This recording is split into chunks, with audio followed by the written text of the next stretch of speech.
Radhe Radhe everybody, this is take 2 of reading of Srimad Bhagavatam, central theme of Srimad Bhagavatam. I already did one and it didn't work out and I had to abandon it halfway and delete the video and whatnot.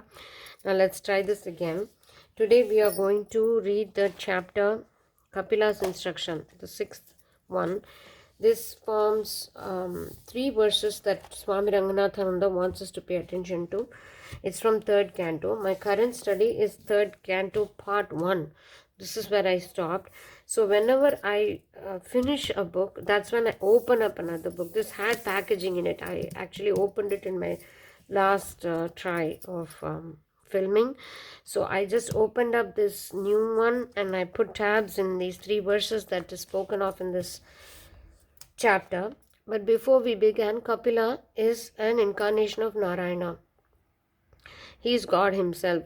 He was born to Kardama and Devahuti as a boon given to them that Lord himself will be born as their child. Now, Devahuti, the mother of Kapila, had asked him before he went to the forest, she had asked him for some spiritual instructions, and that's what this is. Let's start. In the 3rd skanda, there is the story of an incarnation of the divine. There God came as Kapila, who wanted to leave home and go to the forest. His mother Devahuti said to Kapila, "My dear son, before you go, please give me some spiritual instructions." Therefore, we find Kapila giving spiritual instructions to his mother, and therein we find the following 3 verses specially significant for our people today. Swami Ranganathananda thinks these 3 verses are extremely important for current times. So, we are going to the first one, which is 3rd canto, chapter 29, 21st verse. Here. Aham sarveshu bhuteshu bhutatma vastitah sada tam avajnanamam martya kurutercha vidambanam. I am present in every living entity as the supersoul. If someone neglects or disregards that supersoul everywhere and engages himself in the worship of deity in the temple, that is simply imitation. So, here Lord says, I'm always present in all beings as their very self, insulting me there. If people worship me only in images, such worship is only an empty show. So, he is asserting his omnipresence. The point of deity worship is to see God everywhere and the deity. And it so happens that sometimes we just forget the point and start just focusing on the deity and forgetting everything else.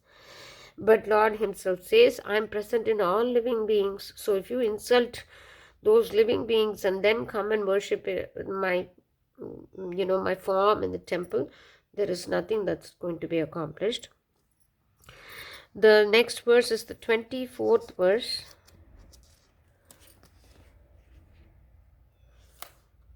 Here. Aham uchavachai dravyai kriyayo utpannayanaghe naiva tushye archito archam bhutagrama vamaninaha. I am not at all pleased, O sinless one, by being worshipped in an image accompanied by various and high items of ritual worship by those who insult me in the various living beings. This is extremely powerful, very relevant for current day, as Swami Ranganathananda notes, that if we don't pay attention to all beings around us and we keep on insulting them and looking over the fact that Lord exists everywhere and we just procure the most special things for God and worship in temple and involve in rituals and buy dravya is things, the paraphernalia used for puja and all the ritualistic worship. And here we have to note that you shouldn't just think, okay, this is what God has said, so I'm just going to pay attention to all other living beings, treat them with extreme respect and just forget about the deity, because Lord himself has said he's not pleased with that. One shouldn't interpret it that way. If it is done, if both are done, that will be the good thing. And if you are unable to do the deity worship, that's totally fine. But you do not have to look down upon deity worship too, because people usually quote these things and say, okay, everything that's happening in temple is useless. That's not right. What happens in temple and what you do with ritualistic worship, the point of it is to see God in everything, including the deity. So if that point is understood and it is done with the right intention of realizing God everywhere and divinizing your everyday life, then it yields some results. Otherwise, if you keep insulting other things like living beings around you and involve yourself in ritualistic worship, the point of it is lost. And the next one is 27th verse.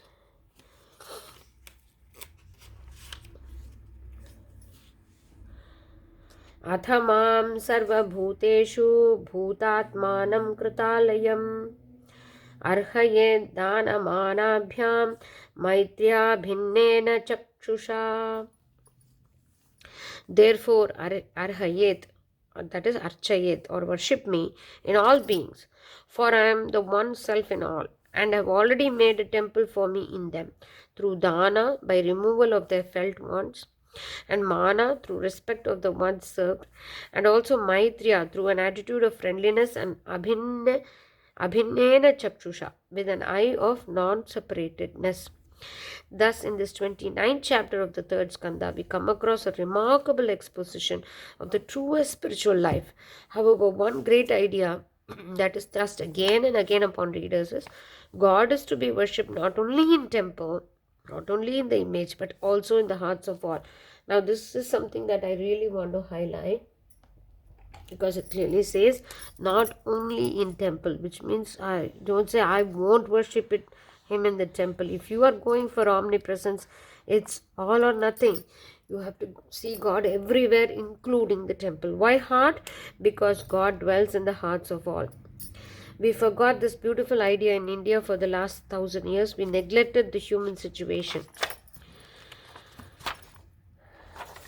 There were, of course, worshippers of images in temple all the time. But as we neglected human beings, we became slaves of foreign conquerors for centuries together. But here Kapila is saying, Aham sarveshu bhuteshu bhutatma avastita sada. I am in the hearts of all beings as their self. Tam avajnana mam martya kurute archa bidambanam. Yet some people ignore and insult me there and worship only the images. What a foolish idea it is.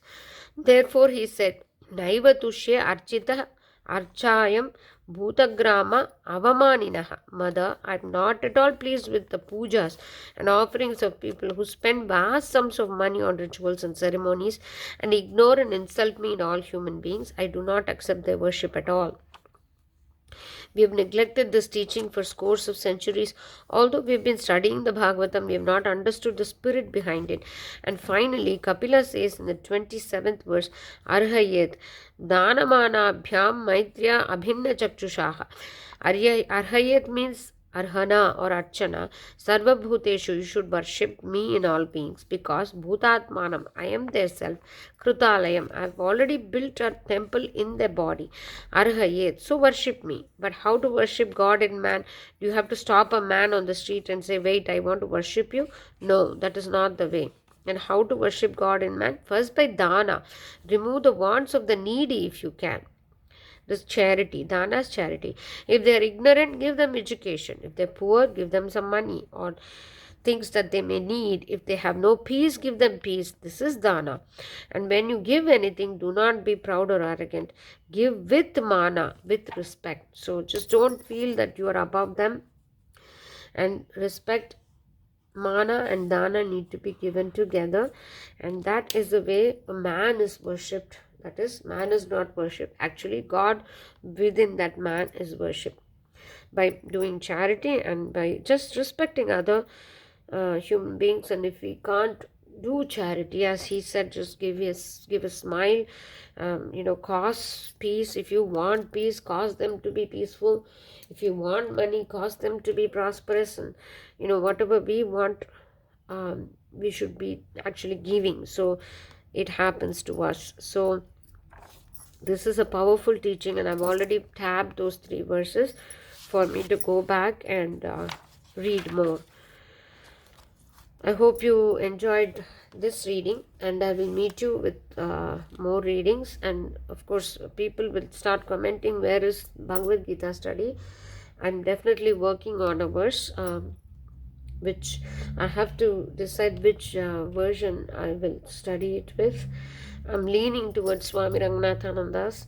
Let's see how it turns out. I will surely be posting a Bhagavad Gita deep dive video very soon. I hope you're all reading the Gita. I hope you're all reading the Bhagavatam. If you picked up one, I hope Lord Krishna is showing you all the way, and you're having fun writing scripture. You're really deeply moved, and you're gaining something out of that experience of writing the scripture too. I hope Lord Sri Krishna gives us all the knowledge and power to stick with the study. I will meet you soon. Have a great week. Radhe Radhe.